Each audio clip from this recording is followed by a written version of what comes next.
یقین کریں اسی ہٹ درمی کا انہوں نے مظاہرہ کیا ہے.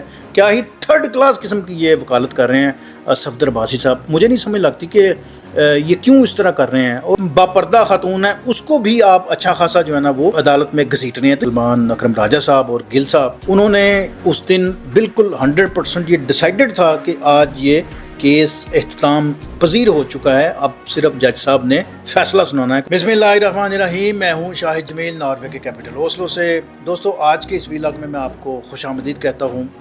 آج ہم بات کریں گے محترمہ بشرا بی بی کا جو عدت کا کیس ہے اس پہ جو ڈیولپمنٹس ہوئی ہیں آج اس پہ ہم بڑی تفصیلاً بات کریں گے.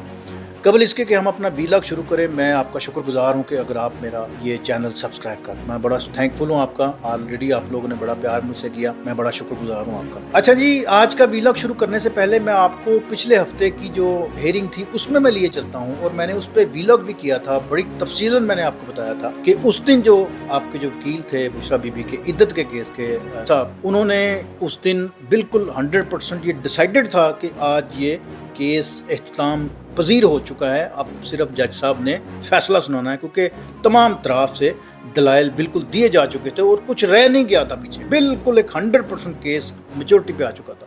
لیکن کیا ہی گھٹیا قسم کی یہ وکالت کر رہے ہیں یہ رضوان عباسی صاحب. یہ تب بھی غیر حاضری کا بہانہ بنا کے پتلی گلی سے نکل گئے. نہ کوئی میڈیکل سرٹیفکیٹ نہ کوئی چھٹی کی درخواست نہ کوئی اور کوئی بہانہ.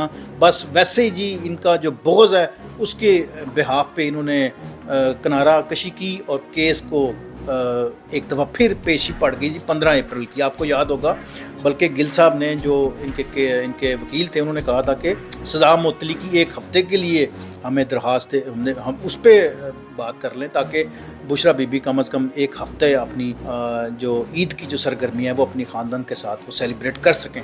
لیکن تب بھی جج صاحبان نے جو ارجمند شاہ رخ صاحب تھے انہوں نے اس پہ کوئی پازیٹیو کوئی رسپانس نہیں دیا. اب چونکہ یہ 10-12 دن کے بعد دوبارہ پھر ہیئرنگ تھی آج اس کی کچھ ڈیولپمنٹس ہیں وہ میں آج سامنے رکھتا ہوں. اور آج پھر یقین کریں اسی ہٹ درمی کا انہوں نے مظاہرہ کیا ہے.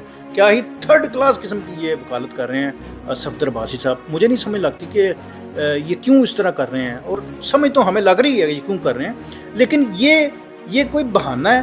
بھائی آپ نے اگر کیس لڑ نہیں سکتے تو آپ نے یہ کیس لیا کیوں تھا. آپ کے اندر کوئی گٹس ہی نہیں تھے تو آپ نے یہ کیس لیا کیوں تھا. آپ نے اگر یہ راہ فراری اختیار کرنی تھی تو آپ اپنی جگہ کسی اور چج کے بندے کو بھیج دیتے تاکہ وہ کوئی اچھے طریقے سے کوئی دلائل دیتا. اگر آپ کے پلے ہی کچھ نہیں ہے اگر آپ کچھ کر ہی نہیں سکتے تھے تو یوں غیر حاضریاں کر کے آپ نے اپنے اوپر بھی اتنی تنقید جو ہے نا وہ لے کے آنی تھی اور ساتھ میں عدالت کا ٹائم بھی ضائع کرنا تھا. اور وہ جو اتنی عدالت میں گھسیٹنے ہیں تو باپردہ خاتون ہے اس کو بھی آپ اچھا خاصا جو ہے نا وہ یہ بہت بری بات ہے. انفیئر بات ہے. یقین کریں اس سے بری اور کوئی بات نہیں کہ آپ کو کھیلنا ہی نہیں آتا اور آپ نے خام خواہ جو ہے نا رنگ میں بنگ ڈالی ہوئی ہے. تو آج کا جو سیشن تھا اس میں جب یہ کیس شروع ہوا تو یہ موصوف پھر ایک دفعہ غائب تھے اور بلکہ عدالت نے وقفے سے پہلے یہ اناؤنس کیا کہ اگر آج یہ سوکلڈ قسم کے وکیل ہیں جو صفدر عباسی صاحب اگر آج یہ نہیں آئیں گے تو ہم یہ فیصلہ سنا دیں گے. تو پھر میں رہنا کہ دوڑ کے جا کے گیا ان کے کان میں ڈالا کہ جی ہمارے جو شاہ رخ ارجمند صاحب ہیں جو ہمارے جو جج صاحبان ہیں وہ آج تو بڑے غصے میں ہیں تو آج نہ اگر آئے تو آج انہوں نے فیصلہ دے دینا ہے. تو پھر یہ بھاگتے بھاگتے آئے. انہوں نے وقفے کے بعد دوبارہ وہ بات چیت شروع کی. حالانکہ بقول گل صاحب کے اور اکرم راجہ صفدر صاحب کے دلائل پورے ہو چکے تھے. اب پیچھے کچھ رہ نہیں گیا ہوا تھا لیکن پھر بھی ظاہر ہے انہوں نے آ کے کچھ گونگلوں سے مٹی تو جھاڑنی تھی. انہوں نے آ کے اپنے آئیں بائیں شائیں کی اور اس کے بعد انہوں نے کہا کہ جی ہم اس کیس کو ایک دفعہ پھر میں ریکویسٹ کرتا ہوں کہ آپ اس کو 10-12 دن 15 دن اور آگے لیں. جس کا کوئی جواز نہیں بنتا تھا جس کا کوئی جواز نہیں تھا. یقین کریں اس کیس کے پلے کچھ نہیں ہے. اس کیس یہ فارغ ہے.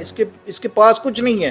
یہ خام خواہ انہوں نے جان کے بغض عمران میں ان کو مصیبت میں ڈالنے کے لیے کھڑا کیا ہوا ہے. خیر جب یہ سارے معاملات پورے ہو گئے تو اس میں ابھی میں آپ کو بتاتا چلوں کہ جب یہ باتیں چل رہی تھیں تو یہ ایک پیغام سمجھ لے کے دے کے بتا کے تو یہ جا اور وہ جا ابھی عدالت کا یہ فیصلہ ابھی ہوا ہی نہیں تھا کہ جی ہم نے اس کو آج فیصلہ کرنا ہے یا اگلی کسی ڈیٹ میں اس کو لے کے جانا ہے. ابھی یہ بات چل ہی رہی تھی کہ یہ جناب یہ جا اور وہ جا. ہمارے جو وکیل تھے سلمان اکرم راجہ صاحب انہوں نے کہا ہے کہ ان پہ تو توہین عدالت کا کیس لگنا چاہیے کیونکہ یہ عدالت کی رسپیکٹ نہیں کر رہے تو باقی بندوں کی یہ کس طرح رسپیکٹ کریں گے. بہرحال وہ بڑے رنجیدہ تھے. وہ بڑے افسوس انہوں نے کیا کہ ان لوگوں کی ہٹ درمی کی وجہ سے بشرا بی بی کو ایک دفعہ پھر